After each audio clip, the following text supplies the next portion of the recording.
아멘. 반갑습니다. 방금 소개받은 이명진입니다. 저는 이제 의사입니다. 크리스찬이고 의사입니다. 오늘 제목을 의사들이 차별급지법 제정에 침묵할 수 없는 이유라는 제목으로 잡아봤습니다. 여러분, 이제 우리 차별금지법과 동성애 젠더주의가 우리의 자녀들이 공부하는 학교와 또 우리 가정과 교회를 위협하고 있습니다. 우리가 크리스찬이지만 우리가 제도를 알지 못했을 적에 큰 실수를 하고 실족을 할 수 있습니다.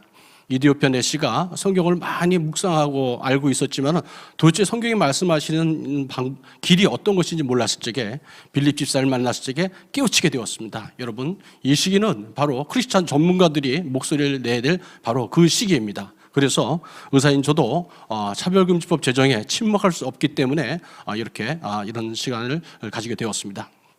자, 요즘 세상을 이제 저희들이 보통 이제 영적 전쟁 또는 세계관 전쟁을 합니다. 비상식이 상식을 무너뜨리고 있고 악과 선의 개념이 바뀌고 있습니다. 그리고 추상적인 나의 마음속으로 생각하는 감정이 과학을 무너뜨리는 그런 시대에 우리가 살고 있습니다.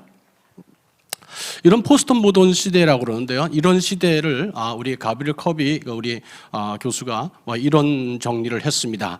유대 기독교적 패러다임과 포스트 모던 패러다임으로 나누었습니다. 우리는 절대적인 진리와 윤리를 가지고 있다고 생각하는데 저쪽 포스트 모던 이런 세상적인 세상 사조들은 내가 틀릴 것도 나에 걸리지 않아, 인정해줘, 이렇게 얘기합니다. 우리는 하나님의 말씀과 절대적인 가치와 구속력인 기준을 믿고 있는데 나의 결정이 더 중요해라고 얘기하고 있습니다. 우리는 선생님과 부모의 권위를 인정하지만 저들은 자녀의 권위와 또 평등을 주장합니다. 우리 하나님이 만들어주신 창조 질서에 의해서 남자와 여자의 성을 우리는 믿고 있지만 저들은 내 성도 내 마음대로 바꿀 수 있다는 젠더를 주장하고 있습니다. 그리고 모든 성행위는 하나님께서 우리 일부 일처 가정 내에서만 이루어지도록 하나님께서 정해주셨습니다. 그런데 이 사람들은 아니다, 부부 외에도 나의 파트너, 내가 마음만 있으면 아무나도 성관계를 맺을 수 있다고 모든 성행위를 허용해달라고 주장하고 있습니다. 심지어는 아이를 죽이는 낙태도 내가 계획하고 내가 할 수 있다고 자기의 권리를 주장합니다. 뱃속에 있는 태아의 생명을 갖다가 세포덩어리를 생각하고 날 괴롭히는 어떤 암적 덩어리, 암덩어리로 표현하기도 합니다. 이런 시대에 살고 있습니다. 우리가 인류의 역사상 내려오던 하나님이 주신 것은 전통이 있는데 문화적 다양성이라는 이름으로 우리의 구원관과 우리의 세계관을 바꿔가고 있습니다. 십계명을 하나님께서 분명히 주셨는데 도덕적 상대주의로 우리의 가치를 흔들고 있습니다. 우리 하나님 중심의 삶을 살아야 되는데 인간 중심의 삶으로 살아야 된다고 세상은 주장하고 있습니다. 특별히 이 세계관 전쟁에서 이용되는 게 정치입니다. 정치가 바로 되면 참 좋죠. 하지만 정치가 의학을 위협하는 시대에 살고 있습니다. 정치가 의학을 위협하고 비과학이 과학을 위협하게 되면 국민의 생명과 건강이 위협받게 됩니다. 가정과 학교와 교육이 위협받게 됩니다. 결국 국민의 삶과 재산이 피폐해집니다. 전문가의 입장에서 이런 걸 보고 가만히 있어서는 안 되겠다는 생각이 들었기 때문에 이런 주제로 강의를 하게 되었습니다. 전 세계에 많은 전문가들이 있는데 2018년에 미국에서 전 세계 그 전문가 중에서 어떤 전문가들을 가장 신뢰하느냐 이런 조사를 해봤습니다. 제일 첫 번째가 과학자였습니다. 두 번째가 의사였습니다. 왜 과학자가 의사가 왜 첫 번째, 두 번째에 갔을까요? 제일 많은 분, 한 반수 이상에서 나라에서 과학자들 제일 신뢰한다고 그랬고 3분의 1의 나라에서 의사를 제일 신뢰한다고 그랬습니다. 왜냐하면 과학자들과 의사들은 거짓말 할 수가 없습니다. 왜냐하면 과학적 사실과 통계와 수치가 객관적인 것으로 나와야 하기 때문에, 그리고 또 그것을 연구하는 학문이기 때문에 함부로 거짓말해서는 안 되거든요. 금세 수치와 그 객관적 사실로 들통이 나버립니다. 그런데 그와 함께 가장 신뢰할 수 없는 직종이 어떤 것이냐 했을 적에 재미있는 사실이 바로 정치인들과 행정관료가 나왔습니다. 참 불편한 진실인데 이 전 세계 사람들이 모두가 공감하는 바입니다. 바로 정치인들이 정직하지 못했을 적에 국민들이 신뢰할 수 없다는 결과를 우리가 알게 되었습니다. 자, 그렇다면 오늘 주제에는 의사로서 차별급지법 제정에 침묵할 수 없는 이유가 크게 뭐라고 얘기하냐 하면 전 두 가지를 얘기하겠습니다. 첫 번째, 크리스찬 프로페셔널 전문직으로서 성경적 가치관에 위배된 것을 보고 침묵할 수 없었기 때문입니다. 두 번째로 의료 윤리와 저희 의학적 지식, 메디컬 콜렉티니스트라고 합니다. 의학적 올바름으로 봤을 적에 이것은 전문가로서 양심의 목소리를 내지 않을 수 없다는 생각을 갖게 되었습니다. 우리가 모든 전문가들이 있습니다. 법률가도 있고 윤리학자도 있고 교육학자도 있습니다. 지금의 동성애와 차별금지법은 우리는 총력전입니다. 모든 분야, 신학과, 법률과, 의학과, 윤리와, 교육과 모든 분야들이 연합해서 이 싸움을 진행해야 합니다. 제가 이제 이렇게 강의길을 서게 됐는데, 실은 전 8년 전에는요, 저 역시도 아무도 모르는 그런 그냥 평범한 의사였습니다. 그냥 크리스찬 의사로서 의료 선교나 다니고 또 그러고 전도 열심히 하고 교회 잘 섬기고 하는 그런 평범한 그런 의사였습니다. 하지만은 이제 저에게도 고민거리가 있었습니다. 저희 아이들이, 자녀들이 캐나다에서 가서 공부를 하게 됐는데, 물론 이제 뭐 자연도 좋고 공기도 좋고 뭐 그런 좋은 환경이 있었어요. 그런데 학교에서 성교육을 받는데 아주 제가 감당하기 힘든 아주 음란하고 위험한 교육을 받고 있었습니다. 그래서 그 자녀들과 대화 중에 우리 자녀들이 상당히 갈등을 느끼고 힘들어한다는 걸 알았어요. 무엇이냐면, 우리 자녀들은 어려서부터 가정예배를 드리고 크리스천 세계관으로 그런 성교육과 가정교육을 받고 자랐는데, 막상 학교에 나가서 배우는 것들은 세상적인 학문, 그리고 음란한 그런 성교육을 받는다는 게 큰 갈등이었습니다. 저는 동성애가 왜 위험한지, 또 위험한 그 조기 성애가 왜 위험한지 설명을 해줘야 되는데 아는 게 없었어요. 근데 마침 2013년 5월 30일이었습니다. 한국기독교생명윤리협회에서 주관하는 그 동성애와 차별금지법 그 세미나가 있었습니다. 눈이 번쩍 떴습니다. 그래서 마침 저희 딸아이가 귀국하고 있는 상태라서 저희 아내와 딸과 함께 그 세미나에 참석했습니다. 화면에 보시는 동그라미 안에 저희 가족들이 보이고 있습니다. 저 앞에 보시면 방금 소개해 주신 이상원 목사님께서 이 토론을 맡아주셨고, 그 옆에 기론평 교수님이 계십니다.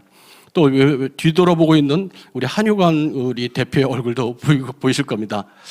왼편에 보이는 것이 이제 노란 그 페이퍼가 보이실 텐데, 바로 제가 그날 기론평 교수님께서 동성애는 이 선천적이 아니라는 강의를 하셨는데, 그 강의를 듣는 순간 귀가 번쩍 뛰고 눈이 띄었습니다. 그 날을 잊을 수가 없습니다. 그래서 그날 제가 명함을 들고 바로 고마워서 기론평 교수님을 찾아가서 제 명함을 건넸습니다. 근데 기론평 교수님은 저 같은 의사를 찾고 있던 시기였습니다. 그래서 얼마나 반갑게 맞아주시는지 전 더 반가웠죠.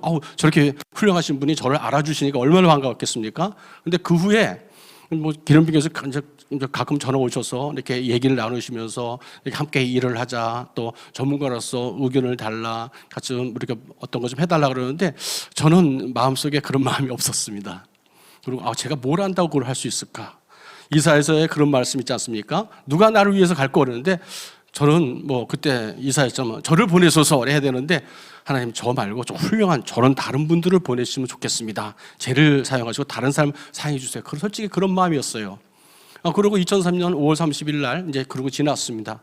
그러다가 그 다음 해가 됐습니다. 2014년에 이제 예비 모임이 몇 번 있었어요. 근데 그게 이제 성과학연구협회, 한국성과학연구협회 이제 성과연이 창립되는지라고 생각도 못했습니다. 그런데 기론평 교수님께서 여러 이제 의사 선생님들 만나고 다니셨습니다. 그 중에는 지금 현재 성과연의 회장을 맡고 계신 민성일 교수님도 계셨습니다. 그냥 누군가 하겠지 하고 이런 나태한 생각을 가지고 있었는데, 그 2014년 여름에 저는 그냥 평범한 의사로서 이제 교회 이제 우리 동역자들과 함께 필리핀에 의료 선교를 잘 다녀왔어요. 다녀왔는데 이제 저에게 문제가 하나 생겼어요. 다녀오자마자 한 2주 만에 제가 암 판정을 받습니다. 대장암 판정을 받습니다. 그래서 깜짝 놀랐죠. 가지고 그렇지만 하나님께서 이미 응답을 주셨기 때문에 저는 두렵지는 않았습니다. 그래서 9월달에 수술을 하게 됐는데, 8월 24일 날 이제 창립 총회를 했다는 거예요. 그래서 저는 근데 수술 앞두고 있는 사람이 무슨 경향이 있겠습니까? 그래서 잘 아사하시겠지 하고 이제 창립 총회를 한 것만 알고 있었습니다. 근데 한 2달 지나고 나서 이제 수술하고 나서 집에서 요양을 하고 있는데, 기론평 교수님이 전화가 왔어요. 이명진 원장님 그 성과연에 총무를 좀 맡아주십시오 그러시더라고요. 그래서 저는 이제 암 수술하고 몸이 좀 많이 이렇게 허약한 상태이기 때문에 집에서 요양을 좀 하고 그런 활동하기 좀 힘듭니다. 그랬더니 그냥 이름만 올려놓으시면 됩니다 그러시더라고요. 그래서 그럼 괜찮습니다. 이름만 올려놓으세요. 그랬죠. 그렇게 말씀드렸는데, 그게 이제 하나님께서 이끄시던 바로 축복의 통로였습니다. 지금 이 자리까지 이제 오게 된 겁니다. 그 후에 이제 총무를 맡았으니까 뭐 좀 해야 될 것 같다는 생각이 들더라고요. 그래서 한 2달에 한 번씩 모여서 이제 학술 모임을 이제 갖게 되었습니다. 근데 하다 보니까 이거 너무 심각한 거예요, 이 상황이. 그래서 2달에 한 번은 너무 멀다. 그래서 저희들이 그 후부터는 1년 뒤부터는 매달 모여서 우리 학술 모임을 하고 있습니다. 그러면서 이제 도중에 우리가 무슨 책도 좀 내야 되겠다. 우리 기독교적 가치관이 담기는 성경 교과서가 없다. 그래서 기도하는 중에 우리 이제 성경 교과서를 만들자 하는 뜻이 모아졌는데 막상 돈이 없잖아요. 그래서 막 기도하는 중에 마침 우리 온누리교회 그 이재훈 목사님께 연락이 왔습니다. 그래서 비전 헌금을 저에게 도와주셨어요. 그래서 성사랑가정 1과 2 이제까지 이렇게 책을 출간하는 그런 축복이 있었습니다. 그와 함께 이제 한 7년 정도 이렇게 경력이 이제 쌓으면서 공부를 하다 보니까 저희들이 아무것도 모르는 무주렁이 같은 그런 의사들이었는데 이제 좀 깨기 시작했어요. 그래서 이제 목소리를 조금씩 내기 시작하더라고요. 그러더니 이제 우리가 학술단체를 좀 대여를 좀 해봤으면 좋겠다. 그래서 이걸 우리가 공부한 거를 여러분과 함께 나눴으면 좋겠다 하면서 2년 전에 이제 첫 번째로 제1회 성과학 콜로키움을 이제 열게 되었습니다. 그리고 금년에 제2회 성과학 콜로키움까지 여는 이제 학술단체로 이제 성장하게 되었습니다. 금년에는 이제 3월 달에 우리 현숙경 교수님 모시고 페미니즘의 역사와 흐름에서 공부했고 4월 때는 젠더 이데올로기의 탄생과 흐름을 공부했습니다. 또 이번 5월 달에는 소위 이 요카르타 원칙이라는 게 있습니다. 저분들은 이제 YP 문서라고 하는데 저분들 인도네시아에서 이제 이 자기들끼리 결의안을 낸 소수의 무리가 결의한 걸 갖다가 유엔의 그 결정사항처럼 호도하는 게 있습니다. 그래서 그것이 어떤 문제가 있는지 저 사람들이 자꾸 유엔 하는데 유엔의 어떤 국제법상에 어떤 이 문제가 있는지 저희들이 공부하는 시간을 가졌었습니다. 여러분 우리 크리스천 프로페셔널들 또 우리 크리스천 전문가들이 우리가 알아야 될 것이 크게 2가지라고 했죠. 무엇보다 첫 번째는 성경적 가치관, 성경적 세계관에 투철해야 됩니다. 아무리 똑똑하고 윤리적으로 올바르게 서 있었다 하더라도 성경적 세계관에 서 있지 않으면요, 딴 데 가서 열심히 달려가고 있는데 딴 데 가서 열심히 일하는 겁니다. 여러분의 아론의 소가지 아시죠? 모세가 시내산에 올라갔을 적에 이스라엘 백성들이 얼마나 하나님을 만나보고 싶고 지도자를 만나보고 싶었겠습니까? 그런데 그 열정이 올바른 성경적 가치관에 서 있지 않고 하나님을 바라보지 않으니까 우상을 만들었어요. 금송아지를 만드는 거죠. 엉뚱한 열심을 내고 있었던 겁니다. 그렇기 때문에 우리는 먼저 우리 크리스찬 프로페셔널들, 여러분들 여기 강의를 모든 분들은 먼저 성경적 세계관을 먼저 바로 세우시는 것이 중요하다고 생각됩니다. 자, 이 성경적 세계관이 왜 중요하냐면 이 세계관 전쟁에서 우리가 싸울 무기가 되는 것입니다. 그런데 성경적 세계관의 기본이 무엇이냐? 바로 바른 신학 교리에서 출발한다는 것입니다. 우리가 올바른 영적 분별력을 갖기 위해서는 여호와 하나님을 힘써 알아야 되는데 그게 바로 말씀입니다.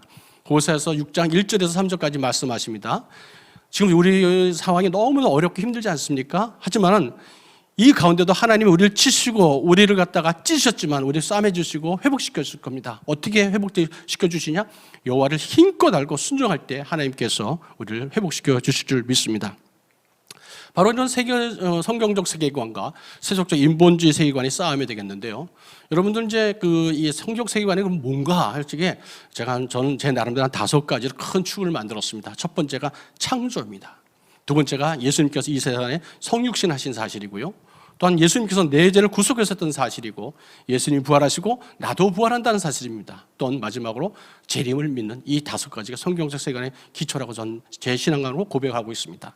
여러분 이단들이 많은데요, 이 5가지 큰 축 중에 하나라도 좀 빗나갔으면 틀림없이 이단입니다. 이단은 분별하는 전 척도로서 이런 것을 잘 이용하고 있습니다. 그 대척점에 서 있는 것이 바로 세속적 인본주의 세계관입니다. 하나님을 무시하고 외면하려니까 무신론이 나오겠죠. 우리 모든 것을 물질로 봅니다. 물질로 보는 유물론이 있겠죠. 그리고 우리 절대 진리를 부인한 상대주의가 있겠고, 그리고 어떻게 방법은 어떻게 상관없어, 결과만 좋으면 되잖아, 이런 공리주의가 있을 수 있습니다. 그와 함께 최근에는 진화론과 페미니즘과 젠더주의가 저희를 위협하고 있습니다. 최근에는 이 모든 것을 합쳐서 총체적인 무기로 문화 막시즘이 저희를 위협하고 있는 상황입니다. 최근에 특히나 이 젠더주의는요, 이미 우리가 많이 이런 위험성에 대해서 많이 깨닫고 있는데, 서구 여러 나라가 특히나 서유럽에서는요, 이 젠더주의가 잘못됐다, 허풍이다, 이건 올바른 학문이 아니다고 이렇게 이런 분위기가 일어나고 있습니다. 그래서 이런 것들이 이제 젠더주의는 이제 사양길이다 하는 이제 분위기가 흐르고 있습니다. 헝가리 같은 경우는요, 이제 법으로 정해서 젠더라는 학문을 학교에서 강의도 못하고 연구도 못하게 아예 만들어 놨습니다. 그리고 이런 그 젠더 문화 막시즘의 기초를 갖다가 제공했던 사람 중에 하나가 미셸 푸코라고 여러분 아시죠? 그 사람이 모든 금지하는 것은 뭐 이렇게 자기 욕망대로 하고 싶다 뭐 이렇게 하고 나서 뭐 억압에서 이제 우리가 해방돼야 된다 이런 주장했는데 막상 이 사람이 뭐 철학적으로 어떤 많은 역할을 했다고 그러지만 이 사람들이 이 미셸 푸코의 행동과 사고의 배경에는요 너무나도 추악한 일들이 많이 있었습니다. 최근에는요, 이 바로 미셸 푸코가 알제리에서 소아 아동들과 소아 성행위를 했다는 폭로가 나오기 시작했습니다. 이 모든 것들이 선하지가 못한 겁니다. 행위가 선하지 못하고 사고가 선하지 못합니다. 하나님을 떠나 있을 적에 이런 것들이 벌어지게 되어 있습니다. 자, 우리 성경적 세계관의 가장 기본적인 것이 뭐냐? 창세기 1장 1절 말씀입니다. 태초에 하나님이 천지를 창조하시니라. 우리 신앙 고백도 하시죠? 전능하사 천지를 만드신 하나님의 아버지를 내가 믿사하며 한번 고백합니다. 막상 저희도 이제 여러 교회나 어떤 이제 그 집회에 가서 강의를 하는 적이 있는데 이런 데서 혹시 여러분들 창조에 대해서 의심하시는 분이 있습니까? 우리가 창조와 하나님의 성육신과 구속 사역과 부활과 재림을 믿는다고 그랬는데 다른 건 나는 예수님께서 내 죄를 사해 주신 것 같이 믿어. 그런데 창조론은 좀 그래. 난 진화론이 조금 더 가. 여러분 신앙 잘못된 겁니다. 그것이 흔들리게 되면 여러분 우리는 동성애와 젠더주의와 싸울 수가 없습니다. 세관 전쟁에 이미 패하신 겁니다. 창세기 1장 1절을 여러분들이 신앙으로 고백하시고 믿으셔야 우리가 싸움을 할 수가 있습니다. 최근에는 일부 사이비 이런 신학자들이 이런 여러 가지 이상한 주장도 많이 해요. 유신 진화론. 하나님이 처음에 우리가 인간을 만드신 게 아니라 어떤 단세포를 만드셨고 단세포를 진화해서 사람으로 됐어. 이렇게 하는데 저는 도무지 이해가 안 가요. 하나님 분명히 말씀하셨지 않습니까? 하나님의 형상으로 창조했다고 그러는데 단세포 하나 만드는 하나님의 형상을 거기다가 넣지는 않으셨을 것 같고 에덴 동산에서 선악과를 따먹지 말라고 그러셨는데 하나님께서 야 단세포야 너 저 선악과 따먹지 말라 얘기 안 하셨을 것 같아요. 예수님이 이 땅에 2000년 전에 오셨는데도 그 단세포들이 진화한 그런 이상한 그 다세포 생물을 위해서 십자가에 돌아갔다 사셨다고 생각되지 않습니다. 여러분 간단히 생각해도 여러분의 신앙이 비춰보실 적에 유신진화론은 얼마나 허황된 헛소리인지 아실 수 있습니다. 우리는 창세기, 우리 창조의 이 역사적 사실을 신앙으로 고백해야만 우리가 이 모든 싸움을 살 수가 있습니다. 특히나 저는 이제 윤리에 관심이 많고 윤리에 많이 이제 연구와 학술 활동을 하고 있습니다. 그런데 요새 이제 처음 나오는 얘기가 이제 인권 그러잖아요. 그런데 윤리와 도덕은요, 인권을 넘어서는 인권은 있을 수가 없습니다. 우리가 휴먼 라이트 그러는데 실은 우리가 어떤 능력이 있겠습니까? 단지 우리는 하나님이 주시는 범위 내에서 누리는 것이 우리 권리가 될 수 있습니다.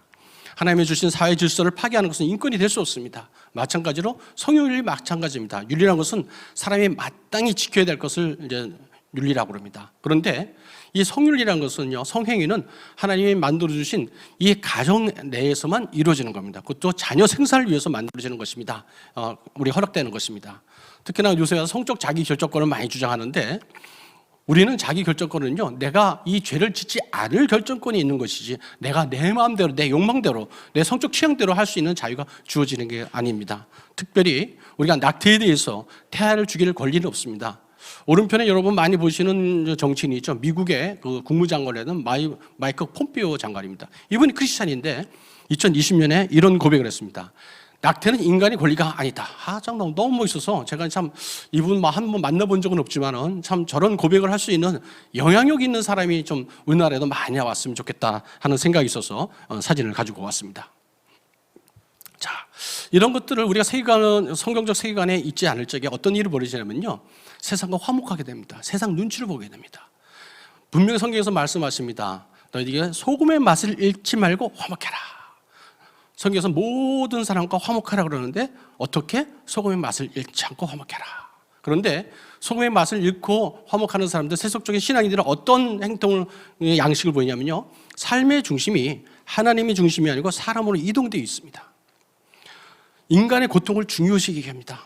보통 우리 이웃의 아픔과 이런 것을 우리가 보살피고 안고 가야겠죠. 하지만 순서가 틀리면 안 됩니다. 먼저 하나님을 사랑하고 하나님의 사랑으로 이웃을 사랑하는 것이 하나님이 원하시는 질서이고 그것이 맞는 것입니다. 아닐 적에는 나의 교만, 나의 의가 나타나기 때문에 하나님 기뻐하지 않으십니다. 우리의 삶 속에 보면요, 창조부터 재림까지 부분 왜곡된 신앙이나 모자이크 신앙이 우리를 오염시키고 있습니다. 이것 우리가 이런 시간을 통해서 바로 깨닫고 바로 잡아가면서 우리가 올바른 성경적 가치관을 세워야겠습니다. 자, 지금까지 세계관에 대해서 이제 같이 공부를 말씀을 나눴는데요. 그렇다면 이제 제가 말씀드린 게 바른 신학이 우리 성경적 기초를 닦는다고 그랬는데, 여러분 최근에 어떤 전쟁 소식이 있을 적에 드론기가 나가지고 폭격을 했다는데 어딜 폭격합니까? 적군의 제일 핵심 부분을 타격을 하더라고요. 바로 이 마귀 사탄들은요, 우리 신학교와 신학자를 제일 먼저, 특히나 목사님들과 신학자들을 제일 먼저 공격합니다. 이런 것을 저는 이제 연구를 하면서 이제 발견하게 됐어요. 여러분 프리스턴 대학교 아시죠? 대단히 명문 대학교잖아요. 이 학교가 1746년에 그 신실한 청교들의 눈물로 세워진 학교가 이 신학교입니다. 신학교에선 대학교가 된 거예요. 그런데 이 학교에서 이상한 일이 벌어집니다. 불과 200년이 지나지 않아서 이 신학교에서 어반선언서라는 이런 선언을 하게 됩니다. 뭐냐? 기독교의 가장 큰 축을 이룬 성경의 무엇성과 우리 예수님의 동정녀 탄생과 그리스도의 대속과 또 예수님의 그 부활과 여러 가지 우리 예수님의 어떤 기적들이 이건 상징적인 것이다 하고 정말 아무것도 없는 그 알맹이를 다 빼버리는 이런 일이 벌어졌어요. 그때 이제 우리 여러분 아시는 메이천 교수가 이거는 아니다, 틀렸다 하고 주장을 하고 반박을 합니다. 그랬더니 이 사람들이 무리를 져가지고 이 메이천 목사님을 면직을 시켜버리는 이런 일이 벌어졌습니다.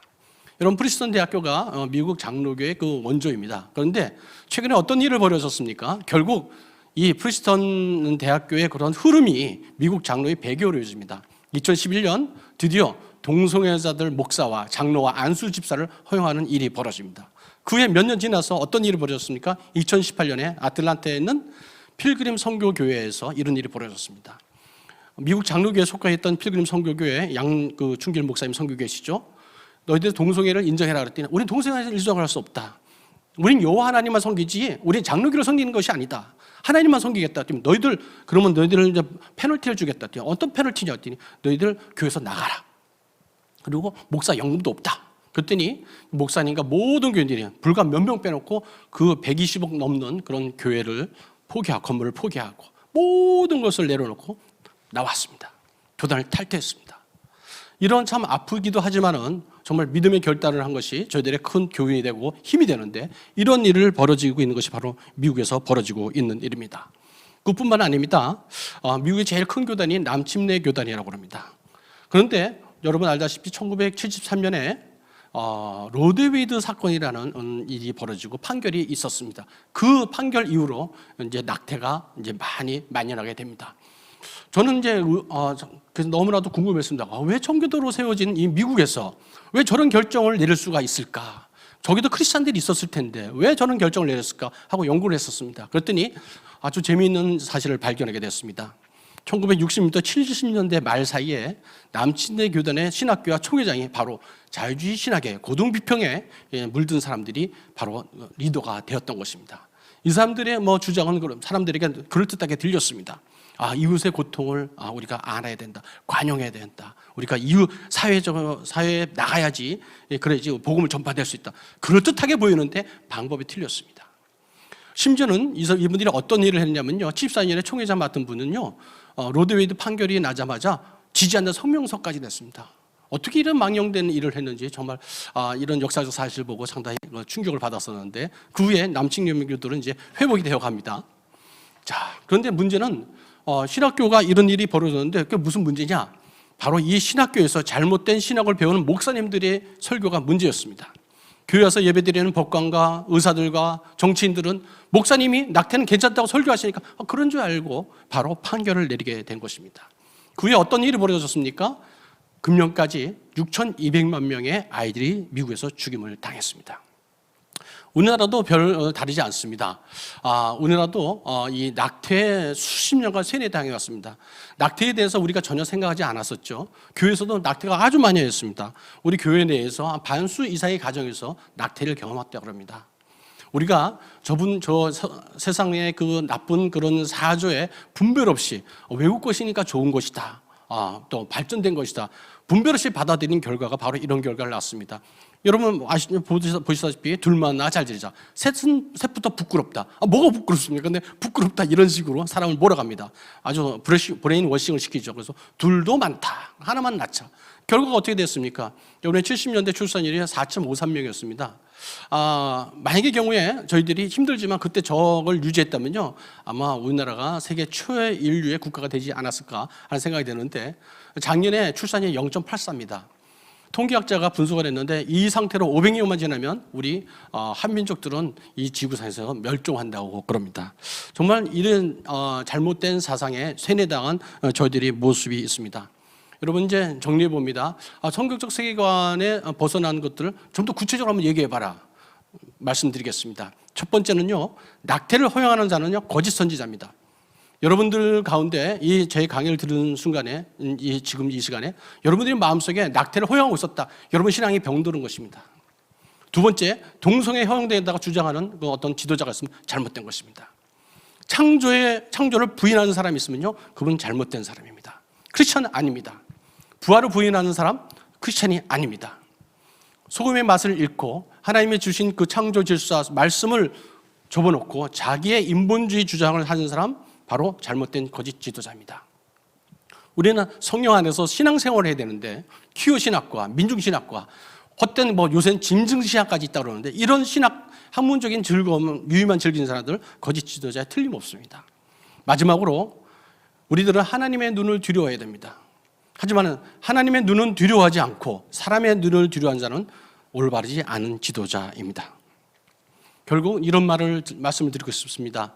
우리의 신앙의 가장 중심이 되고 우리를 이끌어낼 지도자를 만들어내는, 양성하는 신학교가 바로서야 바른 신앙인이 설 수 있다는 것을 저는 확신할 수 있습니다. 바른 신학을 배우는 우리 신학생들이 바른 목사님이 되시고 바른 목사님의 바른 설교를 듣고 바른 신앙인들이 우뚝 설 수가 있는 것입니다. 이 바른 신앙인들이 사회 각 영역에서 나가서 하나님의 주권을 선포하고 세상을 바꿀 수 있다고 저는 믿습니다. 이 가운데 바로 크리스찬 프로페셔널, 저희들이 할 일이 있습니다. 성경적 세계관에 무장된 그 위에 전문가의 윤리와 전문 지식을 사용해서 여러분 하나님께 쓰임 받아야 됩니다. 여러분들 이 강의를 듣고 있는 여러 이제 법률가나 윤리학자나 교육학자나 언어학자도 좋고 모든 전문가들이 있을 겁니다. 여러분들 만약에 제가 의사인데 제가 진료실에서 환자를 치료하지 않고 다른 공장에 가가지고 하나님의 일을 한다고 또는 식당에 가가지고 섬긴다고 제가 환자를 놔두고 의사야 할 일이 있는데 엉뚱한 일을 갖다 섬기고 있다면 그건 하나님 제 역할이 아니라고 생각합니다. 하나님은 저를 의사로 부르셨기 때문에 진료 현장에서 그리고 제가 알고는 의학 지식을 통해서 하나님 나라를 위해서 연구하고 정리하고 힘쓰는 것이 제가 할 일입니다. 바로 여러분들의 크리스천 전문가들이 할 일이 올바른 전문가적 윤리의식과 또한 전문 지식으로 하나님께 쓰임받는 것이 필요한 것입니다. 이디오피아 내시가 성경 말씀을 깨닫지 못했을 때 빌립 지사를 통해서 알게 되었습니다. 여러분 저희가 아무것도 모르는 제가 8년 전에 기론평 교수님의 동성애와 차별금지법 그 세미나를 듣고 사람이 변했습니다. 이런 차바 강좌를 통해서 여러분들 주변에 많은 전문가들이 깨어나시길 바랍니다. 그렇게 되어야 됩니다. 여러분들 주저하지 마시고 오늘 같은 이런 강좌를 혹 그 의사 선생님이 듣겠어?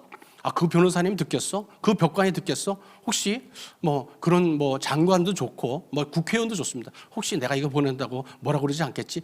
두려워하지 마시고 기도하시고 이 강좌에 대한 이 주소를 갖다가 카톡이나 여러 메시지로 던져 주십시오.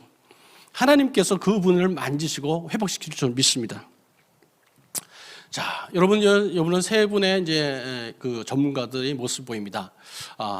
맨 왼쪽에 이제 마틴 로이드 존스 목사님이죠. 저 같은 의사입니다. 그런데 저분은 의사뿐만 아니라 목사님으로 상당히 유명하십니다. 두 번째는 의사 선생님이 있고 맨 왼쪽에는 이제 법관이 계십니다. 전통적으로 이 세 전문가들 갖다가 이제 프로페셔이라고 합니다. 보통 보케이션이라고 그러죠. 소명을 받은 사람, 천직이라고 그러는데 이 세 사람들도 세부 직역의 사람들도 다 죄를 짓고 이제 사는 사람들입니다. 그런데 어떻게 같은 죄인인데 저런 이제 성의를 입고 나서 성례를 집행할 수가 있겠습니까? 그리고 같은 죄를 짓는 사람인데 어떻게 의사라는 그걸로 사람의 몸에 독한 약물을 투입하고 배를 가르고 팔을 자를 수가 있겠습니까? 교통 위반을 할 수 있는 저 사람도 법관에 앉아서 죄인들을 판단하고 사형 언도까지 할 수 있습니다. 바로 하나님께서 그 권위를 부여하신 겁니다. 하나님께서 그런 저 목회자에게 죄인에게 그런 저런 성의를 입혀놨을 적에 하나님이 주신 권위로서 성례를 집행할 수 있는 것입니다. 이게 바로 하나님께서 전문가들에게 주신 바로 권위가 되겠습니다. 특별히 이제 메디컬 프로페셔널, 저희 의사 같은 사람들은 이제 법에도 원칙이 있지만 이런 그 전문직 원칙과 윤리를 가지고 있습니다. 법에서 이제 법에도 원칙이 있더라고요. 뭐 명확성의 원칙, 비리의 원칙, 최소 피해 원칙 이런 것이 있지만 의사들도 의료인들도 이런 전문가 윤리와 의료 윤리 네 원칙이 있습니다. 자율성의 원칙, 악행금지 원칙, 선의 원칙, 정의 원칙 이런 것들입니다. 이런 것들이 모두 다 맞지는 않지만 대충 이 원칙을 적용해 보면은 우리가 해야 될 것과 하지 말아야 될 것이 대부분 나오게 되어 있습니다. 자, 먼저 이제 우리 윤리 네 원칙 중에서 자율성의 원칙이 뭐냐? 인간은 타인에 의해서 강요받지 않고 스스로 내가 충분한 정보를 가지고 판단할 수 있는 그 권리를 가지고 있다 하는 것이 바로 자율성의 원칙입니다. 요새 말로는 이제 국민의 알 권리 그러잖아요. 이것이 바로 이제 자율성의 원칙의 기초가 됩니다. 만약에 내가 어떤 결정을 할 적에 충분한 설명을 듣지 못하고 내가 이해하지 못하는 데서 어떤 결정을 했다.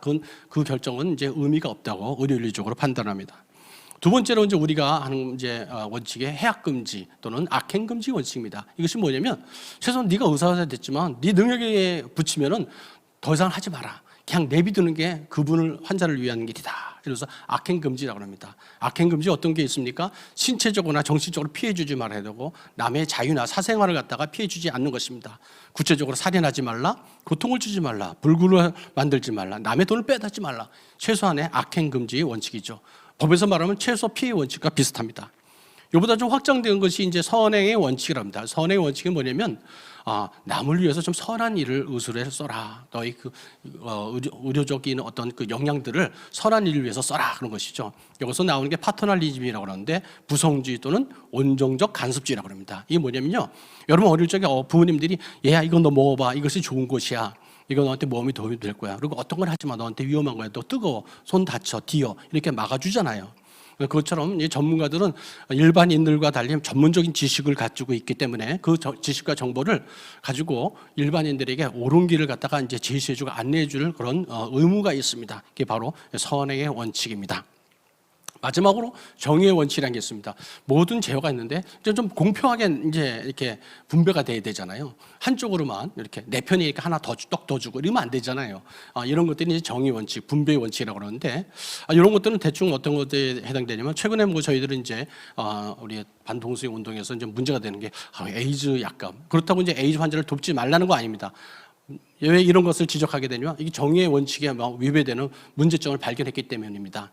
그분들이 이런 만한 그런 전액 혜택을 받고 있거든요. 에이즈 환자들은 약값이나 전액 혜택을 받고 있어요. 그만큼 책임을 가지고 좀 이게 스스로가 자제하고 절제하며 그리고 그런 것들이 퍼지지 않도록 앞장을 서주셨으면 하는 의미에서 제가 이것을 내왔는데 여러분들 술이나 담배를 하고 물란한 성행위를 통해서 발생되는 질병이 있습니다. 대표적인 간암이나 폐암, 에이즈 여러 가지 성병들이 있습니다.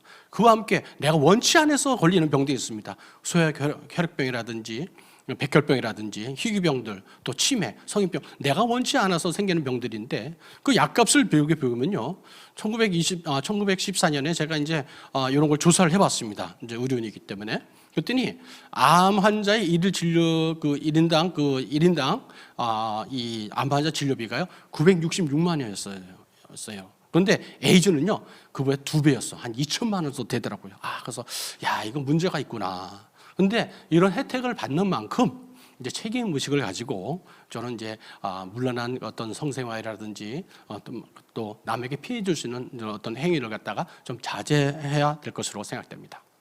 자, 이상 이제 간단하게 얘기했는데 중간에 이제 내용이 많은 관계로 중간에 한번 짚고 넘어가겠습니다. 여러분들 우리 창세기는 모든 세계관의 기초라는 것을 명심하고 넘어갔으면 좋겠습니다. 그리고 윤리와 도덕을 넘어서는 인권은 없다는 것을 다시 한번 새겨봅니다.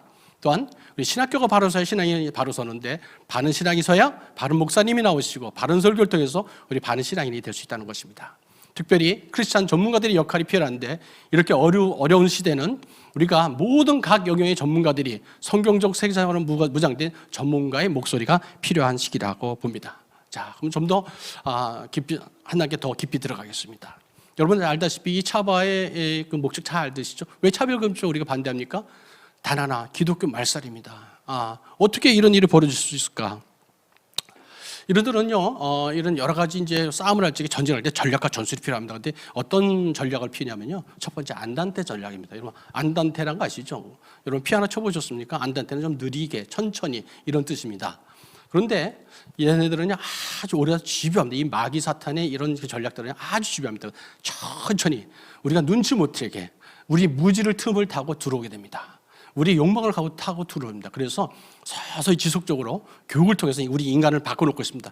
저 역시도 그런 데서 물들어 있을지 모를 그런 사람이었었고, 또 우리 많은 크리스찬들이 그런데 세상 사정에 물들어 있었습니다. 두 번째는 소프트 로우에서 하드로 바뀝니다. 이게 연성법, 경성법 이렇게 얘기하는데 무슨 얘기냐? 처음에는요, 여러분들 법으로 만들지 않습니다. 뭐 우리 결의안했어, 우리 결의했어, 뭐 이런 것이 맞는 거로 우리 뭐래 가지고 뜻을 합쳤어. 이런 것들 자꾸 내세웁니다. 대표적인 게 여러분 이제 페미니즘이 자꾸 이제 인용하는데 1995년에 베이징에서 했었던 그 젠더주의 아닙니까? 젠더란 단어. 그다음에 요카르타 그 인도네시아 요카르타 자카르타라고 그러죠. 현지말로. 거기서 어떤 자기들끼리 한 30명 정도 모여 가지고 결의안을 냈어요. 근데 그거 갖고 전 세계가 이걸 동의한 것처럼 호도하고 있어요. 언어 선동을 하고 있습니다. 언어 선동을. 그러면서 유엔에서 결의했다 이런 식으로 거짓말을 하고 있습니다. 이런 것들 처음에는 어떤 결의안이나 선언을 나중에 법까지 이제 이어가려고 합니다. 이런 것들이 이제 저희 나라에도 벌어지고 있죠. 또 이들이 이제 차별금지법은요, 탑다운 방식입니다. 위에서 밑으로 찍어 누르는 것이죠. 딱 정했으니까 니들 다 이거 지켜야 돼. 이게 차별금지법이 그렇습니다. 여러분 인권조례들이 그렇습니다. 인권조례를 만들어 놓으니까 모든 것을 거의 적용시켜. 그러면서 안 지키니까 인권위원회에서 나가가지고 난리를 치죠. 완장차고 난리를 치잖아요. 최근에 몇 년 전에 헌법 개정까지 하려고 그랬었습니다. 이 사람들이 한 방에 우리 가자. 가지고 헌법 개정까지 이제 저희들이 꾸미고 있었는데 저희들이 알아서 잘 막아냈죠. 자, 그러면 이 사람들이 전략을 짰는데 어떤 전술을 쓰냐? 바로 성을 무기로 이들이 다가온다고 알았었습니다. 여러분 가정이 어떤 것입니까? 가정은 마땅히 행할 길을 아이에게 가르치는 것이 가정입니다. 윤리가 뭐라고 그랬습니까? 마땅히 지켜야 될 것을 지키는 것이 윤리입니다. 이 가정에서 윤리 교육이 시작돼야 되는데 또 이 말씀 중에서 내가 집뿐만 아니라 모든 생활 가운데 삶 속에서 우리 아이들을 가르쳐야 되는데 이 가정을 무너뜨리면 자연적으로 교회가 무너지겠구나, 기독교가 무너지겠구나 이런 것을 알게 되었습니다. 제일 먼저 누구를 공격하느냐? 여러분 말씀드렸다시피 목사님과 신학자를 공격하게 됩니다. 이 성윤리가 무너지면요, 가정이 무너지게 돼 있어요. 여러분 가정을 지키는 울타리가 뭡니까? 부부간의 성윤리입니다. 그리고 부부간의 신앙의 경건입니다. 신앙의 경건이 무너졌을 적에 부부간의 성윤리가 무너졌을 적에 아이들을 보호해줄 울타리가 없어집니다. 결국 가정이 파괴되고 무너지게 되어 있습니다. 이 가정만 무너뜨리게 되면은 교회는 자연적으로 무너지고 기독교는 무너지게 되어 있다는 것을 마귀 사탄은 알고 있었습니다. 미국의 캐나다의 어떤 목사님이 이런 말씀을 해주고 가셨습니다. 교회가 만약에 낙태와 동성애를 허용하지 않았더라면 감히 사회가 낙태와 동성애를 허용하라고 주장하지 못했을 것이다. 이런 말씀을 했습니다. 맞습니다. 낙태와 동성애는 교회에서 잘못된 신학자와 목사님들과 지도자들이 허용했기 때문에 벌어진 일이라고 단언할 수가 있겠습니다. 자, 지금 우리가 차별금지법이라는데 이거 참 한마디로 하냐면 우리 크리스찬들이 입만 이제 막으려는 겁니다. 얼핏 들으면 좋은 말 같지만 바로 양의 탈을 쓰고 이제 다가오는 것입니다. 이 타락한 나라와 어떤 그 문화가 있는 나라에서 대표적으로 나타나는 것이 차별금지법 제정이라는 것으로 나타나고 있습니다. 그네들은 다 얘기해도 되는데 너희들은 얘기하면 안 돼. 왜? 차별금지법이니까. 차별금지법이 왜 나를 막아야 돼? 법이니까. 말이 안 되잖아요. 그런데 이것을 지금 만들려고 하고 있습니다. 절대로 우리가 이것에 적당한 타협을 할 수가 없습니다. 왜냐하면 그들의 성적 욕망을 갖다가 채우기 위해서 우리 교회와 성도의 삶을 지배하려고 들기 때문입니다. 자, 중간에 한번 다시 정리합니다. 성을 무기로 우리 가정을 무리터로 두는 저들의 전략과 전술에는요, 안단테 전법이 들어옵니다. 지속적이고 우리 항상 끼어 있어야 됩니다. 그리고 아주 자그마한 거, 어떤 결의 하나라도 우리가 섬세하게 찾아서 우리가 대응을 해야 됩니다. 그리고 최근에는 차별금지법 들여놓은 거 우리가 잘 막아야 됩니다. 외국에는 영국 같은 경우는 차별금지법이 도입되자마자 4년 만에 무너졌습니다. 우리가 이제 15년째 막고 있습니다. 우리가 반드시 막아서 무너진 열방교회를 다시 세우는데 또 열방 나라들을, 크리스천 나라들을 다시 세워야겠습니다. 두 번째로는요, 차별금지의 목적은 바로 기독교를 금지해서 교회를 해체시키고 기독교를 말살시키는 것이다. 또한 이 차별금지의 도입의 목적은요, 우리 표현의 자유와 양심의 자유와 신앙의 자유를 박탈하는 것이다 라는 겁니다. 자, 그러면 이제 우리가 성이 무엇이냐 하는 것은 정의를 좀 해봐야 됩니다. 성은 무엇입니까? 성은 생명을 낳는다는 특징을 갖고 있습니다. 또한 성의 표현은요, 인격적으로 표현돼야 됩니다. 성의 표현이 이렇게 아무렇게나 되는 것이 아니고 성의 표현은 인격적으로 표현됩니다. 왜 그러냐? 인간은 하나님의 형상으로 지음을 받았기 때문입니다.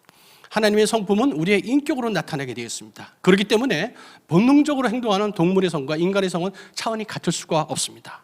우리는 인격을 갖고 있습니다. 하나님의 형상을 갖고 있기 때문에 성의 표현은 모든 것을 인격적으로 도덕 안에서 우리가 기준 안에서 이루어져야만 되는 것입니다. 바로 하나님께서는 창조 질서와 말씀을 따라 살면 너희들이 안전하다고 말씀해 주셨는데 이 잠언에서 이런 말씀을 하십니다. 오직 내 말을 듣고 지키는 자는 평안히 살며 재앙의 두려움이 없이 안전하다고 우리에게 분명하게 말씀해 주셨습니다. 이게 바로 성입니다. 성은 하나님이 주신 기준 내에서 윤리 안에서 지켜갈 때 우리가 누릴 수 있는 큰 축복이 될 수 있습니다. 좀 더 구체적으로 인간의 성과 짐승의 성이 어떻게 다른지 구분해 봤습니다. 이 인간의 성은요, 인격이 있습니다. 말씀드린 하나님의 형상이 있는데 짐승은 인격이 없습니다. 인간들은 부끄러운 일을 했을 때 수치심과 양심을 느낍니다. 양심을 가지고 있습니다. 하지만 짐승은 양심이 없습니다. 가로 짐승 중에 영리한 녀석들은요, 자기가 부끄러운 짓을 하거나 실수했을 적에 좀 부끄러워하고 미안하기도 합니다. 하지만 그 짐승들이 그런 모습을 보인다고 인격이 있다고 얘기는 하지 않습니다. 인간의 성행위는요, 인격적이고 도덕적 수준에 이루어지고 짐승의 성행위는 본능적인 수준에서 이루어지는 차이가 있습니다. 또한 인간들은요, 성회의 금기 영역이 있습니다. 저희들은요, 아무나고 성관계 하지 않습니다. 친족관계 성관계 하지 않습니다. 성윤리가 있기 때문입니다. 특히나 우리들은요, 우리 가정이라는 것을 이끌고 살지 않습니까? 이건 인격 공통체입니다. 하지만은 짐승들은 가정이란 말을 쓰지 않습니다. 그냥 번식 집단일 뿐입니다. 힘센 놈이 최고 대장이 되겠죠. 우리는 하나님께서 일부일처제의 가정을 주셨습니다. 하지만은 짐승들은 힘센 놈이 그 대장이 되어서 무리를 이루고 집단을 이루고 삽니다. 우리는 부부간의 성적 정절, 신의를 지키고 사는데 짐승들은 본능과 생식 본능에만 충실하는 이런 차이점이 있습니다. 동물의 성과 우리 인간의 성이 다른 바로 이런 것입니다. 여러분 이제 이런 것들이 이제 무너질 때 어떻게 일어나냐면 일부 다처제, 다부 일처제, 폴리아모리, 그리고 아무나 요새 와서 결혼도 안 해도 인정해 달라 그러는데 이런 우리가 짐승의 수준으로 우리의 질서와 우리의 모든 전통을 갖다가 우리 양보해서는 안 될 일입니다. 여러분들 그들의 욕망에 따라갈 적에 필경 그들이 도달하는 것은 죽음이고 멸망이고 심판에 이르게 되는 것입니다.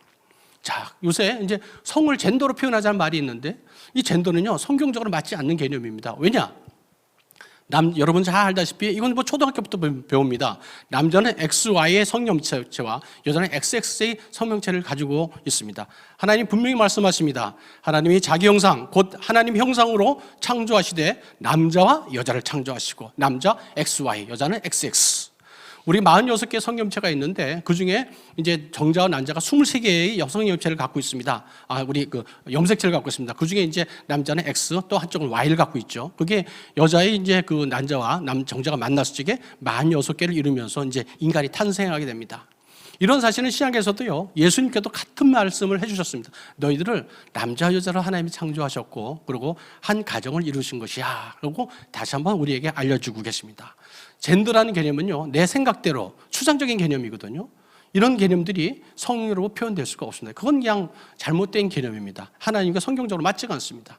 뿐만 아니라 젠더 개념은 의학적으로도 맞지 않습니다. 방금 유전학적으로 틀렸다는 걸 말씀드렸죠. 그뿐만 아니라 우리는 남성은 남성대로, 여성은 여성대로 외형을 갖고 있습니다. 성기가 다르게 태어나게 되겠고요. 근육량이 다르고 골격이 다릅니다. 또 모든 것들이 세부학적 구조가 남성과 여성이 차이가 있습니다. 뿐만 아니라 이 남성 호르몬과 여성 호르몬은요, 남성은 남성에게, 여성은 여성에게 잘 받아들이도록 하나님이 만들어 주셨습니다. 이 젠더라는 개념은 사회적으로 합의가 안 된 개념이기 때문에 우리 함부로 써선 안 될 개념입니다. 특히나 이제 젠더 개념은요, 의학하고 이제 배치되는 것이, 이 의학이 과연 뭐냐 그러면 객관적이고 반복 가능한 과학을 기초로 한 학문입니다. 의학은 이 생물학적인 이 성, 남성과 여성 외에는 인정할 수가 없습니다. 왜냐하면 그게 이제 의학의 기초가 되거든요. 제가 이제 의사로서 이제 제가 82년도에 의과대학에 입학을 했습니다. 그 후에 의학을 지금도 계속 공부는 하고 있습니다. 왜냐하면 까먹으니까 또 공부하고 또 공부하는데, 공부하면 공부할수록 알아가는 게, 또 그리고 의학이 발전하면 발전할수록 제가 감탄하는 게, 의학은 하나님의 창조주가 너무나도 일치하는구나 하고 고백하지 않을 수가 없습니다. 하나님께서 하나님 형상대로 창조하신 XY와 XX, 이것은 누구로 변하게 할 수가 없습니다. 최근에 트랜스젠더가 어떤 외국에서 그렇고 막 유행이 돼가지고 젠더주의가 휩쓰니까 착각에 빠져가지고 실수를 많이 합니다. 내가 남자가 되고 싶어, 여자가 되고 싶어, 이러는데, 아무리 성기수술하고 호르몬 치료를 받는다 하더라도 우리 몸의 어느 부분에 한 세포를 띄더라도요, 남자는 XY 염색체가 있고 여자는 XX 염색체가 있습니다. 이 염색체를 바꿀 수가 없습니다. 이런 것들은 이제 내세운 데는요, 참 제가 전문가로서 의료윤리를 강조하는 게 바로 비윤리적인 의사가 한 명 있었습니다. 존 머니라는 이제 존스 홉킨스 의과대학의 교수였는데, 이 사람이 인간을 대상으로 어떤 인체 실험을 한 겁니다. 여러분 잘 아시다시피 쌍둥이 어떤 남자 형제가 있었는데, 어릴 때 포경 수술하다 성기가 일부 손상이 됐는데, 그 부모에게 성기 없어도 됩니다. 얘는 그 성기를 잘라버리고 호르몬 치료하면 여성으로 자라면 됩니다. 이런 거짓말을 했습니다. 지금 같아서는 이런 비윤리적인 의사들은요, 저도 이제 의사윤리위원회에서 이제 잘못한 unprofessional behavior라고 그러죠. 윤리적인 비도덕적인 행위를 한 그 의사 동료들을 이제 윤리위원회에서 이제 판단하고 징계를 하는 이제 그런 역할도 해보는 활동을 하고 있는데, 이런 사람들은 면허 박탈감입니다. 근데 그 후에 어떤 일을 보자면 주티스 버틀러라는 저 사람이요, 자기한테 싹 따왔어요. 그래가지고 젠더가 성을 만든다. 어떻게 젠더가 내 마음대로 성을 움직일 수 있습니까? 이 사람들은요, 아침엔 남자였다가 저녁 때는 여자가 될 수도 있고, 때에 따라 수시로 변할 수도 있고, 그리고 내 요새는 그러죠. 내 성기 수술을 안 하더라도 난 여자로 인정해줘. 그러면 우리나라도 그걸 인정해주기 시작했어요. 정말 이런 황당한 일이 벌어지고 있습니다. 중간에 다시 한번 체크하고 넘어갑니다. 이 성은 생명을 낳고 인격으로 나타난다는 것을 알았습니다. 하나님의 형상으로 만들어졌기 때문에 우리 인간의 성은 동물의 성과 같지 않습니다. 그렇기 때문에 동물의 본능적인 그런 수준으로 우리의 성을 떨어뜨려서는 안 되는 것입니다. 양성평등과 젠더평등은 전혀 다른 개념이고 받아들일 수가 없습니다. 젠더 개념은 비의학적이고 비성경적인 개념입니다. 우리가 항상 눈뜨고 경계해야 된 것은 저들의 공격은 안단테의 접근과 소프트 로우에서 시작해서 탑다운 방식으로 우리에게 접근하기 때문에 깨어서 우리가 대응해야 되겠습니다. 여러분, 윤리에 미끄러운 경사길이라는 게 있습니다. 여러분들 이제 미끄럼틀 타보셨죠? 한번 쭉 타고 내려가면 쑥 내려갑니다. 여름에 여름이 다가오는데, 여름에 이제 워터 슬라이드 타면 얼마나 재밌을까? 쫙 내려가죠. 그런데 저희들이 생명윤리에는 한 가지를 양보하게 되면요, 미끄럼틀을 타는 경사길을 가게 되어 있습니다. 여러분들은 이제 우리 영국이 얼마나 참 기독교 국가로 유명합니까? 토마스 선교사를 파송한 것이 영국입니다. 존 녹스 목사님이 영국 분입니다. 찰스 스펄전 목사님이 영국 분이고, 그다음에 또 그 외에 많은 분들이, 요한 웨슬러도 영국 분이죠. 이런 분들, 기라성 같은 믿음의 선진들이 있는 기독교 국가가 이제는 기독교 국가 되지 않았어요. 왜 그런 일이 벌어졌냐면 바로 단계적인 입법 전략에 걸려들었습니다. 안단테 접법에 걸려들었습니다. 이 사람들이 소프트에서 하드로우드 가는 접법에 걸려들었고, 탑다운 방식에 영락없이 걸려들었습니다. 우리가 이것을 알기 때문에 경계해야 됩니다. 1968년에 임신 4주까지 낙태를 허용하게 됩니다. 지금까지 작년까지 몇 명이 죽었냐면, 미국은 이제 로데웨이 사건에 의해서 6,200만 명이 죽었죠. 영국은 950만 명이 낙태됐습니다. 지금까지. 이런 무서운 범죄를 저지르게 됩니다. 불과 10년 후에 시험관아기가 탄생합니다. 이때 뭐 난임 환자들을 위해서 희소식이나 막 그랬죠. 하지만은 성경적 세계관과 의료 윤리를 벗어난 행위들은 어떤 일을 벌어졌습니까? 대리모를 허용하고 최근에는 비혼 출산이라는 것까지 이어지게 되었습니다. 하나님이 기뻐하지 않으신 대로 이용되고 있기 때문에 바로 전문가들의 목소리, 윤리가 필요한 것입니다. 몇 년 안 지나서 어떤 일이 벌어지냐면 인간을 위해서 우리의 배아를 좀 죽여서 파괴해서 연구 좀 해보자, 이런 일이 벌어집니다. 이런 배아도 생명입니다. 내가 살기 위해서 다른 생명을 죽이자는 이런 잔인한 생각과 이런 이 기준을 갖다 법으로 만들기 시작했습니다. 몇 년 후에 어떤 일을 보자니까 2006년에 평등법이 드디어 도입되기 시작합니다. 그때 당시에는 동성애자들도 이제 먹고 살아야 되잖아. 뭐 고용하는데 그게 차별 없어야지. 나머지 거는 이제 시행령에 넣으면 되니까 걱정하지 마십시오, 이렇게 얘기했습니다. 들리는 얘기로는 그 당시에 그때 그 영국의 목사님들이요, 자음자기 성명서 하나 읽고 이러면 안 됩니다 하고 끝냈다고 그러더라고요. 그 당시에 피 흘릴까지 싸웠어야 됩니다. 그건 물러서고 나니까 미끄럼틀 훅 타고 나니까 2년 후에 어떤 일이 벌어집니까? 혐오 발언 금지 법을 만들었어요. 2년 후에 또 얘는 쏙이라고 그러죠. 성적 지향과 성 정체성을 갖다가 인정 안 하고 그걸 갖다가 얘기하면 넌 벌을 줘 그러고 이제 포괄적 차별금지법이 불과 4년 만에 이 기독교 국가가 저렇게 무너지게 됩니다. 그 결과 어떤 일이 벌어졌습니까? 영국의 많은 교회들이 술집과 카페로 변해버렸습니다. 지금도 이 일을 갖다가 통탄하면서 많은 신실한 영국의 크리스천들이 눈물로 기도하고 있습니다. 우리 같이 연대해서 다시 한번 영국도 기독교 국가로 회복되도록 기도해야겠습니다. 마지막에 어떤 일이 벌어지지 않습니까? 이젠 태아도 죽였는데 어떤 일이지 못하겠습니까? 우리 주변에 여러분들 요양원이나 요양병원 많죠? 거기 연로하고 노쇠한 분들이 많이 누워 계십니다. 이런 분들이 생각을 합니다. 저분들을 우리한테 무슨 도움이 안 되잖아. 저렇게 고통받고 있을 때 빨리 죽게 하는 게 낫지 않겠어? 바로 이제 안락사를 도입하자는 얘기가 나옵니다. 이게 바로 미끄러진 이제 경사길의 얘기인데 우리나라에도 비슷한 현상이 일어나고 있습니다. 2015년에 간통죄가 폐지됐습니다. 그 당시에 이제 우리 안청호 대법관과 이정미 대법관이 이런 얘기, 재판관 이런 얘기했죠. 간통죄가 폐지되면 안 됩니다. 우리가 가정이 해체될 수 있고 어린 자녀들의 인권이 무시될 수 있습니다. 하지만 그 소수의 목소리가 불과했고 2015년에 통과됩니다. 불과 4년 만에 어떤 일이 벌어지느냐? 우리 아기도 죽여보자. 낙태죄 헌법 불합치 판결을 합니다. 불과 또 1년 후에 2020년 작년이죠. 일부 이제 그 변호사님들이 착한법 만드는 사람들이라는 어떤 단체를 만들었다고 그래요. 저기에 속한 분들이 다 그러지는 않은데 일부 어떤 분들이 이제 드디어 적극적 안락사, 우리 독극물을 넣어서 죽이는 것을 이제 적극적 안락사를 합니다. 그 살인행위거든요. 근데 우리나라도 도입하자고 주장하기 시작했어요. 너무나도 안타까운 일이 벌어지고 있습니다. 최근에는 사유리 씨라고 그러죠. 이제 일본에서 와서 이제 외국인 노란 머리를 가지고 파란 눈을 가진 아이를 갖고 싶다 그래서 외국인 정자를 사서 자기가 임신해서 아이를 낳았습니다. 이게 정말 안타까운 일인데 하나님의 그 창조 질서와 또 가정이라는 그런 질서와 윤리를 다 무시하는 행위입니다. 무시하면 어떠냐? 첫 번째는요, 하나님께서는 가정 내에서 자녀를 생산하도록 만드셨습니다. 그런데 창조 질서를 이분은 이제 어기게 된 것이죠. 두 번째는 어떤 거냐? 가정 질서를 이제 붕괴했습니다. 너희 아빠 누구냐? 그랬더니 정자은행이요. 이럴 수는 없잖아요. 우리 가정에서요, 아빠와 엄마의 역할이 분명해야지만 아이들이 정확하게 올바른 그 인격이 형성되기 시작합니다. 그런데 그게 되지가 않는 거예요. 뿐만 아니라 이제 근친 간에도 이제 교배가 이루어질 수 있어요. 왜냐하면 그 정자가 누구 정자인지 모르는데 주변에서 나님이 우리 사촌 우리 언니 동생 아무도 모르잖아요. 근데 너도 하니까 나도 할래. 그러다 보면요 같은 정자를 주입받는 거예요. 이런 이제 근친 생산이 일어날 수 있는 이런 위험성이 또 있습니다.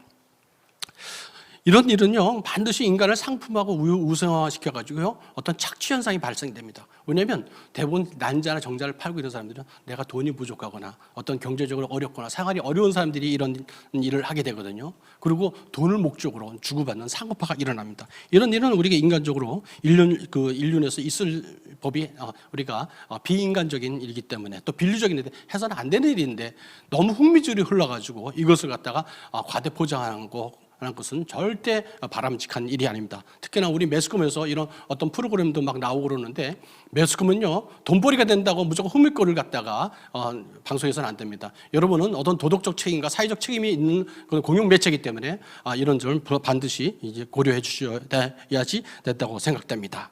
특별히 이제 이것은요 어떤 분들이 정부 관료가 이랬어요. 우리가 이제 저출산에 대해 시달리다 보니까 고민하다 보니까 아니 이것도 우리 출산 잔정책에 집어넣자. 아니 그 인간이 무슨 짐승입니까? 번식 집단이 아닙니다. 우리는 인격 공동체입니다. 그런데 어떻게 아무 종자나 난자나 받아가지고 애만 생산하자? 그거는 짐승들이 하는 일이죠. 종족 본성을 위해서. 우리가 뭐 어떤 뭐 소두를 갖다가 이렇게 잡아먹거나 어떤 뭐 이제 뭐 동물들을 이제 우리가 먹지 않습니까? 그럼 뭐 그래서 번식을 한다. 그것까지는 모르겠는데 어떻게 인간을 저렇게 번식 집단처럼 이렇게 표현한다는 것은 있을 수가 없는 일입니다. 결국 이게 허용되면 어떤까지 흘러가게 되면요. 우리 이제 비혼 출산뿐만 아니라 대리모까지 나옵니다. 여러분 작년 2019년에 이런 일이 벌어졌어. 어떤 게이 커플이 미국 네브라스카주에 있었는데 그 게이 커플들이 이제 입양을 뭐 이제 허용돼 있어 미국에서는 또 그랬더니 입양보다는 나의 그 유전자를 가진 아이를 갖고 싶어.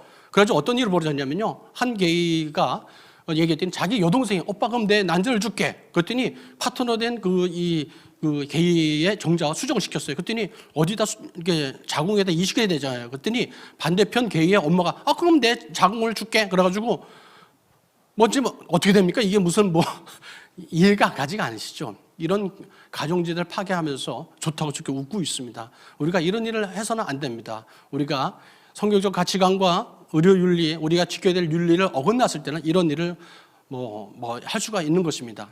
우리 사유리시에 이제 그 비혼 출산이라는데 이런 2020년에 이런 기사가 나왔습니다. 2000년대부터 일주일에 2번씩 어떤 정자를 기증했던 이분이 계셨어요.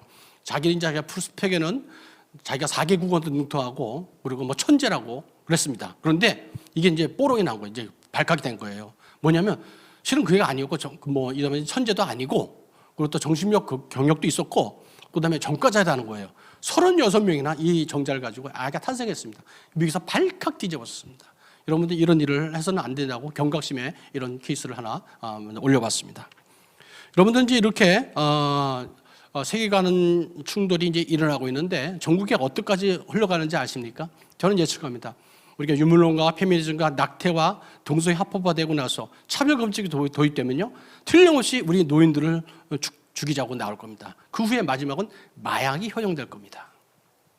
여러분들 이제 그 차별금지법과 이런 것들이 다 허용되는 동성교육이 허용된 네덜란드가 마약을 허용했습니다. 여러분 여기 노란 사탕 보이죠? 저기 뭐냐면 마리아나 캔디입니다. 미국 캐나다 밴쿠버 가면 7불 정도 하면 사 먹을 수 있습니다. 밴쿠버에 가면요 이미 마리아나는 길거리에서 아무나 피고 다닙니다. 마약 허용까지 갈 수가 있습니다. 정말 인간의 그 탐욕과 그 욕망을 추구하는 끝장이 바로 이 마약 아니겠습니까? 이런 일이 벌어지게 되었습니다. 좀 더 이제 저는 의사의 입장에서 의학에 미치는 영향을 이제 나누고 싶습니다. 첫 번째로 이 차별금지법이 이제 의학에 어떤 거를 가지고 들어오냐면요. 다른 많은 좋은 그 얘기가 있지만은 바로 속이라는 겁니다. 여러분, 속이가 뭐야? 그랬더니 약자입니다. 섹슈얼 오리엔테이션과 젠더 아이덴티티. 이 속이 성적 지향과 성적 정체성을 갖다가요. 이걸 갖다 법에다가 포함시켜가지고 이 젠더주의를 강요하려고 하는 탑다운 방식의 이 법안이 바로 차별금지법이라는 것입니다. 이 차별금지법이 되기 때문에요. 그냥 그것만 그 사람들만 배려해주면 되잖아. 천만의 말씀입니다. 이 법이 도입되면요 모든 영역에 이것을 들이댈 겁니다. 여러분 요새 기고만장한 인권위원회에서 사사건건 다 간섭하지 않습니까? 어떤 면에서 헌법이 이 재판소보다 위에 있는 것 같아요. 자기들이 모든 공고를 내겠다 해가지고 자기들이 윤리와 기준과 법까지 바꾸려고 들고 있습니다. 바로 차별금지법이 바로 그런 것입니다. 우리 인간의 모든 사고와 윤리적 기준과 모든 걸 송두리째 바꾸려고 하는 악한 전체주의 법이라는 것입니다.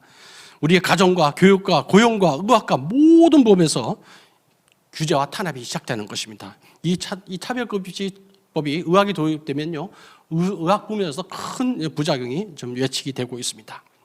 특별히 신앙인으로서 이 포괄적 차별법에 동의할 수 없는 이유는 뭐냐면요, 이런 것들이 이제 들어왔을 적에 우리는 의사로서의 어떤 윤리를 지킬 수가 없습니다. 우리는 히포크라테스 선서를 이제 하거든요. 이제 1948년에 이런 구절이 들어왔습니다. 우리는 모든 의술을 할 적에 그 누구든지 차별하지 않겠다는 것이 우리 의료인들이 모든 의사들이 갖고 있는 것입니다. 그런데 이것이 도입되면 의료가 왜곡되고 환자의 인권이 침해되게 됩니다. 이 비윤리적인 문제들이 나오는데 대표적인 것이 이제 뒤에 말씀드리겠지만은 내가 동성애로 갔다면 다시 돌아올 권리도 있어야 되는데 돌아올 수 있는 그런 전환 치료라든지 이런 상담이나 갖다 금지하려고 합니다. 뿐만 아니라 의학적으로 어떤 그 학문적 표현이나 질병 예방을 위한 정보를 제공하는 게 전문가의 할 일인데 이런 것을 철저하게 다 막아버립니다. 그런데 그 피해는 누구한테 가느냐? 고스란히 환자와 국민에게 갑니다. 그리고 의사들은 자기의 전문적 양심에 반하는 이런 것을 자기가 따라갈 수 없음을 보면서 양심적인 큰 짐을 지고 살아갈 수밖에 없는 상황입니다. 바로 이제 이것들이 아까 정치가 의학을 핍박하는 이제 도구로 사용됐는데 정치가 의학을 위협하게 되면요 인류에게 큰 피해를 입히게 됩니다. 첫 번째 의료인류가 상실된 경우가 있었습니다. 여러분 2차 세계대전 때 어떤 일이 벌어졌는지 아닙니까? 나치 독일 사람들이요 나치들이 수백만 명의 그 유태인들을 학살했습니다. 그것도 어떻게 학살했냐? 인체 실험을 해가면서 독극물을 주고 균을 집어넣어도 보고 막 생짜로 그냥 살아있는 사람을 배를 갈라보기도 하고 차마 인간으로 상상할 수 없는 일들을 이런 비윤리적인 일들을 서슴없이 할 수 있습니다. 바로 의료윤리가 무너질 때 이런 일이 벌어집니다. 뿐만 아니라 의학은요 제일 중요한 게 환자의 안전성과 근거 중심 의학입니다. 제가 의사지만요 제가 교과에서 배우고 검증된 아닌 의학을 할 때는 그건 돌팔입니다. 해서는 안 되고 그건 의료법에 저촉을 받고 징계를 받게 되어 있습니다.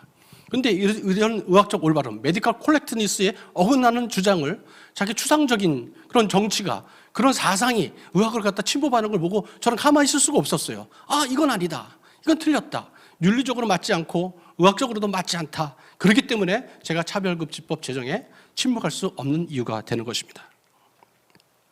진료 현장에서 실제로 어떤 문제가 있는지 한번 대봐라. 한번 말씀을 드려보겠습니다. 여러분들 이제 졸리고 그랬을 적에 이제 수면제 같은 거 쓰시죠. 졸피뎀이라는 약이 있습니다. 이런 것들이 남성은 10ml를 들면 딱 맞는데 여성에게 10ml를 주면 어떤 일이 벌어지느냐?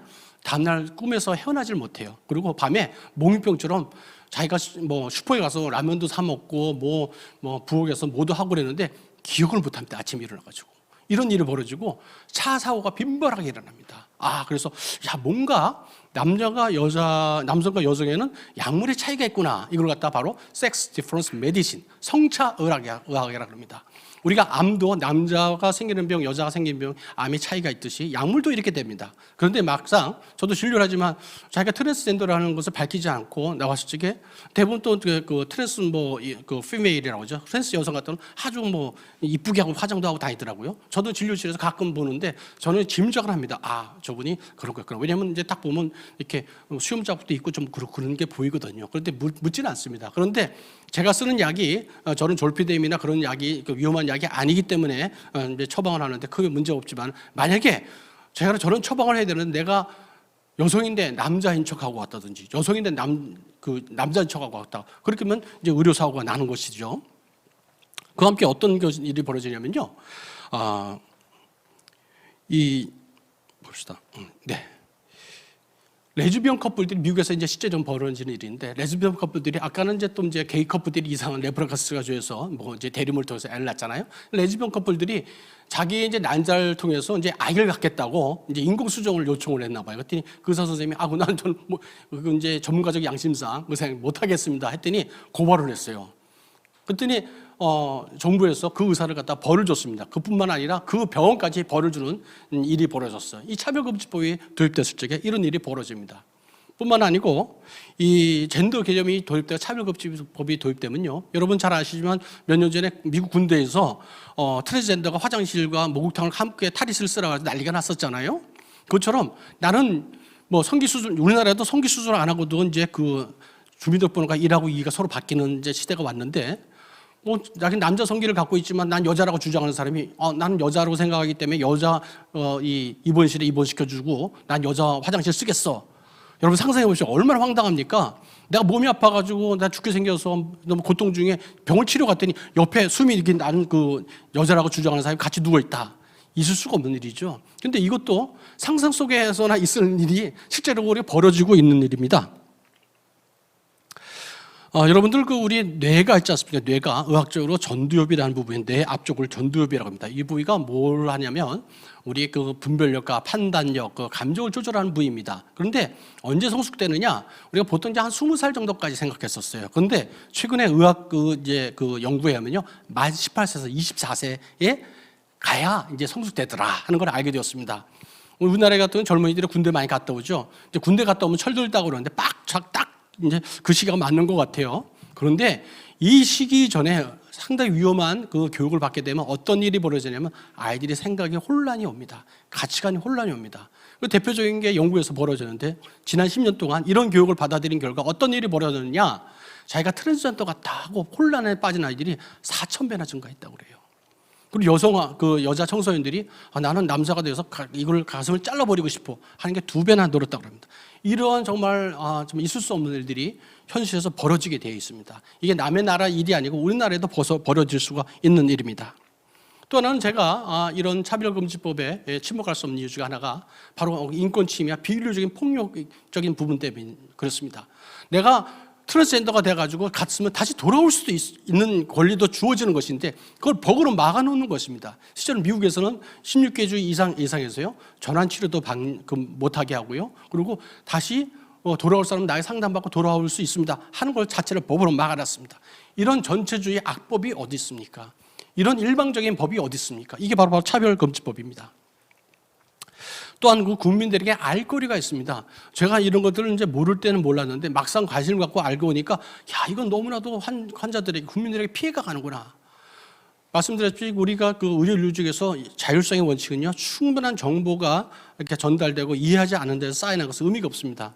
여러분들 보험 약관할 때도 그렇지 않습니까? 충분히 나 이해 못했어 그러면 이 가입자의 편을 들어주지 보험사 편 들어주지 않습니다.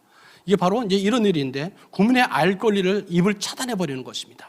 입을 막아버리는 겁니다. 그럴 때 문제가 생긴 거죠. 영국에서 차별금지 도입되지 않았더라면 트랜스젠더의 어떤 이런 비가입적인 그런 결과가 충분히 의사들이 알리고 수술 전에서 숙려기간도 주고 그래가지고 판단이 기회를 줬겠죠. 안 되니까 이렇게 영국에서 이런 10년 동안 좀 비극적인 일들이 벌어지는 것입니다.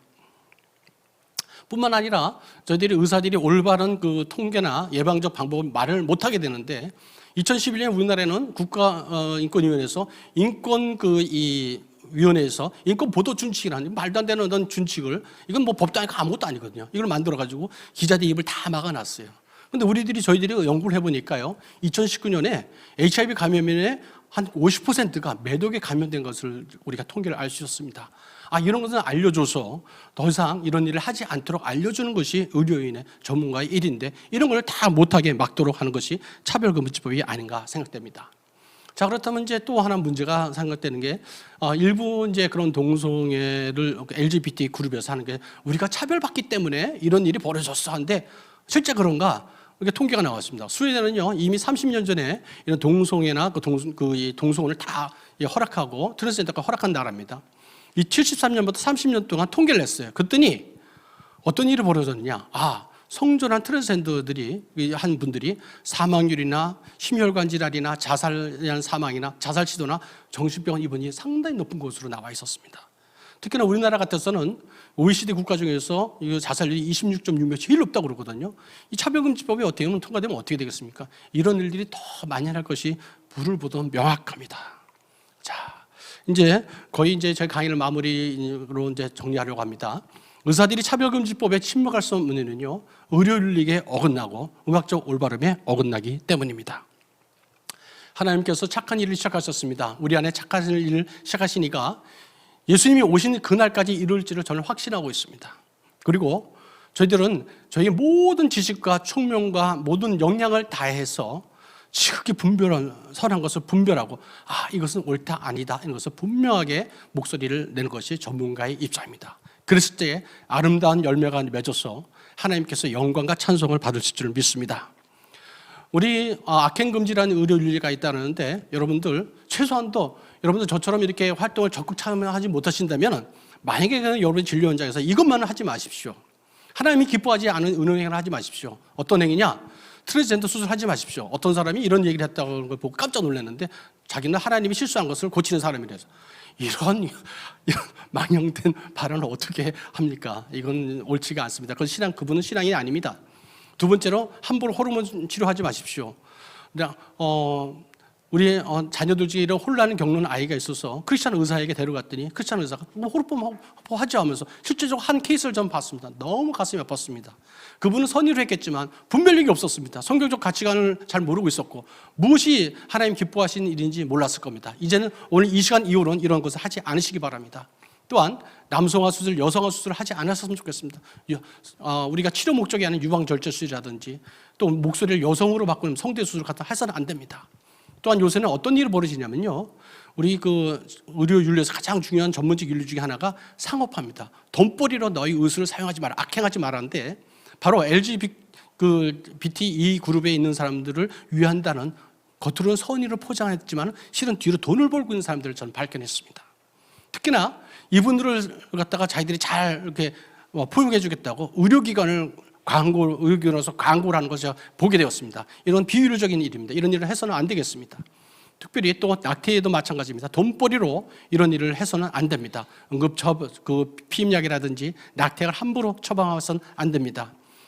제일 마지막으로 여러분 확실히 알아야 될 것은 제가 기론병 교수님 강의를 통해서 알았듯이 동성애는 유전되지 않는 데는 잘못된 의학짓이라는 것을 이 시간을 통해서 다시 한번 새겨주시기 바랍니다. 이 차별금지법 문제를 바로 알아서 우리가 우리의 신앙을 지키기 위해서 우리가 이제 차바 이런 강좌가 일어났습니다. 이 차별금지법은 초기 때 강하게 우리가 저항해야 됩니다. 순교자의 사리 에릭 폴린 목사님이 이 차별금지 도입에 한 4가지 유형을 정리했는데 정말 곰곰이 봐서 소개합니다.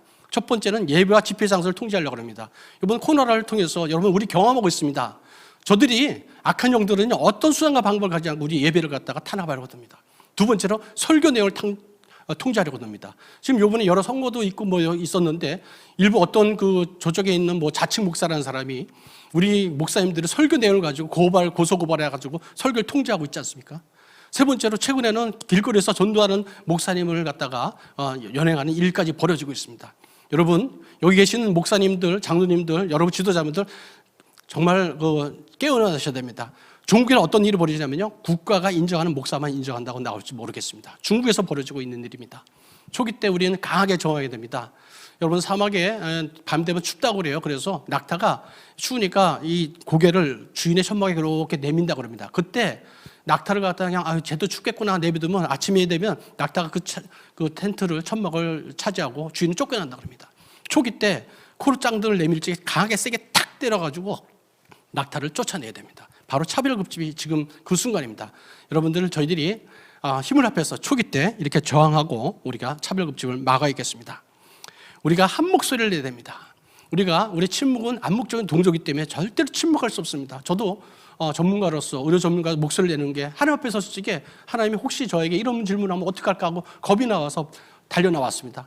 악하고 결혼 중 내가 내 자녀들이 죽어가고 이렇게 피해를 보고 있는데 교회가 물으실 때 너는 어디 있었냐 물었을 때 제가 하나님 앞에 무슨 말을 할 수 있겠습니까?